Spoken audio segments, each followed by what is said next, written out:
আমার সাথে আরো দু একজন কথা বলার আছে। তবে আজকে এই আয়োজনে যারা মেহমান হিসাবে উপস্থিত হয়েছেন সবাইকে আমি ধন্যবাদ জ্ঞাপন করছি প্রেস ক্লাবের পক্ষ থেকে। আল্লাহ হাফেজ। বিশিষ্ট রাজনৈতিক, ব্যবসায়িক ও সাংবাদিক নেতৃবৃন্দ, আমি আপনাদের সকলকে চান্দিনা উপজেলা এনসিবির পক্ষ থেকে জানাই আন্তরিক মোবারকবাদ ও অভিনন্দন। ইফতার আমাদের ইফতারের সময় খুব সন্নিকটে চলে আসে।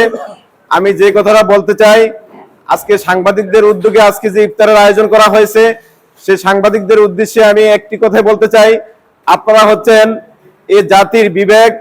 আপনাদের মাধ্যমে জাতি অনেক কিছু জানতে পারে। এই চান্দিনা উপজেলাটাকে কিভাবে উন্নয়নের দিকে নেওয়া যায় এবং এই চান্দিনার জনগণের মাঝে দুঃখী মানুষের অবস্থা তুলে ধরার জন্য আপনাদের প্রতি আমি উদাত্ত আহ্বান জানাবো। রাজনীতিবিদ ও সাংবাদিক ভাইয়েরা ও সুশীল সমাজের নেতৃবৃন্দ, আজকে যে চান্দিনা প্রেস ক্লাব কর্তৃক এই যে দোয়া ও মাহফিলের আয়োজন করা হয়েছে, এই জন্য আমি চান্দিনা প্রেস ক্লাবের সকল সাংবাদিক, রিপোর্টার, সকল ভাইদেরকে আমি আমার পক্ষ থেকে ধন্যবাদ জানাচ্ছি।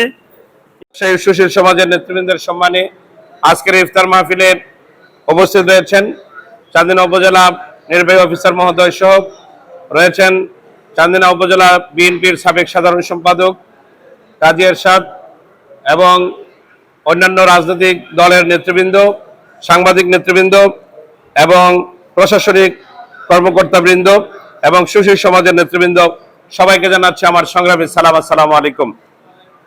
প্রথমেই আমি যুবদলের পক্ষ থেকে আজকের এই উদ্যোগকে, আজকের এই ইফতার মাহফিলে আমাদেরকে আহ্বান করেছেন এবং সমাজের এই যেই 4-5 শ্রেণীর লোকদের নেতৃবৃন্দকে আজকে এখানে একত্রিত করেছেন, মূলত তারা এই সমাজকে পরিচালনা করে। আজকে এই সমাজের গুরুত্বপূর্ণ অর্গানের নেতৃবৃন্দদেরকে এখানে একত্রিত করায় আমি প্রেস ক্লাবের নেতৃবৃন্দদেরকে আন্তরিক অভিনন্দন এবং মোবারকবাদ জানাই।